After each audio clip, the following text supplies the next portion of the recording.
Welcome to bird media. నేను మీ పవన్ కృష్ణమూర్తి. ముందుగా ఒక వీడియో చూపిస్తాను, చూడండి. రోడ్ల మీదకి నిన్న మా భీమారంలో నేషనల్ హైవే దిగ్బంధించారు మా వాళ్ళు. 5 రైతులు వచ్చిర్రు, 60-70 మంది మనోళ్ళు. నిన్న చెన్నూరులో కిష్టంపేట దగ్గర జాతీయ రహదారి మీద కూర్చున్నారు. 4-5 రైతులు, మళ్ళీ 100 మంది మనోళ్ళే. సో వస్తలేరు. మిలిటెంట్ యాక్టివిటీ చేయాలి. ముచ్చట్లు ఎప్పుడు కాదు, మీటింగ్లు పెట్టుడు కాదు, సోషల్ మీడియా ప్రెస్ మీట్లకి ఇవి కాదు. మిలిటెంట్ యాక్టివిటీ చేయాలి. పెట్టూరి మందవారి డివిజన్లో ప్రోగ్రామ్ పెట్టూరి పోయి మొత్తం జీఎం గాని ఆఫీస్ కాల పెడదాం, పోతే 1 నెల రోజులు జైలుకు. కాబట్టి మిలిటెంట్ యాక్టివిటీ కూడా మీరు సీరియస్గా ప్లాన్ చేయాలి. అవసరమైతే రోజు ఇక్కడ సింగరేణి భవన్ అని కాలబెట్టుర్రి, మొత్తం అంగడి చేసి పారేరు. ఏముంది? ఆ ఫీలింగ్ రావాలి, ఆ ఓనర్షిప్ రావాలి మన సంఘం మీద, మన నాయకత్వం మీద. కాబట్టి మిలిటెంట్ యాక్టివిటీ ప్లాన్ చేయరు. మన ఏరియాలో అన్ని రైల్వే లైన్లు ఉన్నాయి, కోసిపారేరు. రోజు ఓ ప్రోగ్రామ్ పెట్టి రైలు రోకాన్ని పెట్టి రైలు కోసిపారే.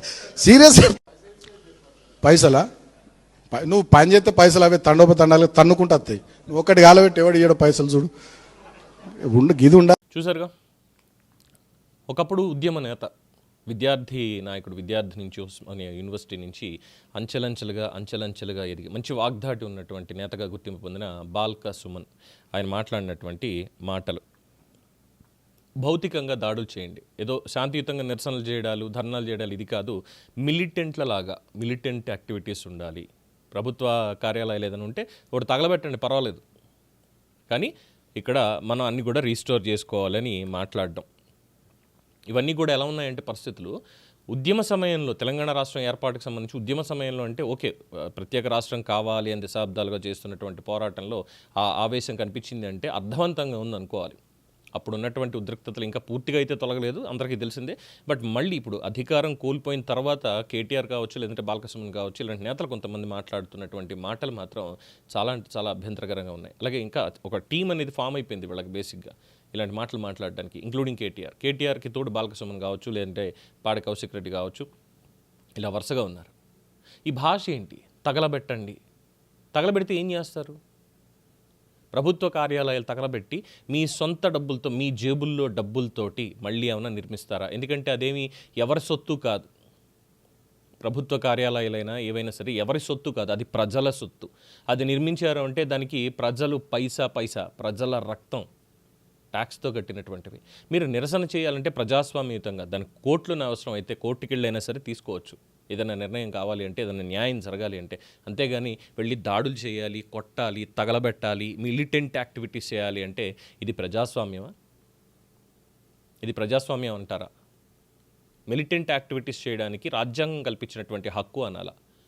మరి ఇన్ఫ్లుయెన్స్ చేయగలిగేటువంటి నేతలు ఇలాంటి మాటలు మాట్లాడడం అనేది ఎంతవరకు సమంజసం? ఇది కేవలం బాల్కసుమన్కి వ్యక్తిగతంగా రాజకీయంగా నష్టం చేయడం మాత్రమే కాదు, ఇది బీఆర్ఎస్ పార్టీకి ఇదే వాళ్ళ సిద్ధాంతం అనేటువంటి ఒక ముద్ర వేసేటువంటి పరిస్థితిలోకి వెళ్ళిపోతుంది. డ్యామేజ్ కంట్రోల్ అనేది ముందే ఉండాలి. మేబీ దీని తర్వాత వచ్చి నా వ్యాఖ్యలు ఇలా వైరల్ అయ్యాయి కాబట్టి నేను దాన్ని ఉపసంహరించుకుంటున్నాను అని చెప్పొచ్చు.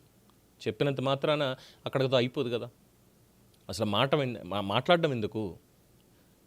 అడుసు తొక్కనేలా, కాలు కడగనేలా. అలాగే ఇలాంటివి మాట్లాడడం, మళ్ళీ ఉపసంహరించుకోవడం దేనికి? ఎవరో ఒకళ్ళు ఇన్స్టిగేట్ అవుతారు, దాన్ని ఖచ్చితంగా ఇన్ఫ్లుయెన్స్ అవుతారు. ఇది చేయాలంటే ఇలాగే చేయాలి, మనం ఇలాగే ఉండాలి అనేటువంటి ఒక పాయింట్ ఎస్టాబ్లిష్ అయిపోతుంది, which is very very very dangerous. ఇక్కడ చెప్తున్నటువంటిది, burn the government offices including Singareni Bhavan and pushing militant style protest for political survival in serious matter. Singareni భవన్ని కూడా తగలబెట్టమని. సింగరేణి భవన్ ఎవరిది? సింగరేణి కార్మికులది, ప్రజలది కాదా?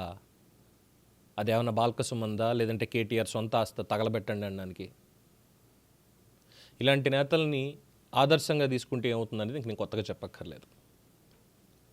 ఎలా వచ్చారు అనేటువంటిది వదిలేసి ఇప్పుడు ఎలా ఉన్నారనేది ప్రజలు గమనించుకోగలిగితే రేపటి రోజున ఎవరిని ఎన్నుకోవాలి అనే దానికి ఒక క్లారిటీ వస్తుంది. అది నిజమైనటువంటి ప్రజాస్వామ్యం.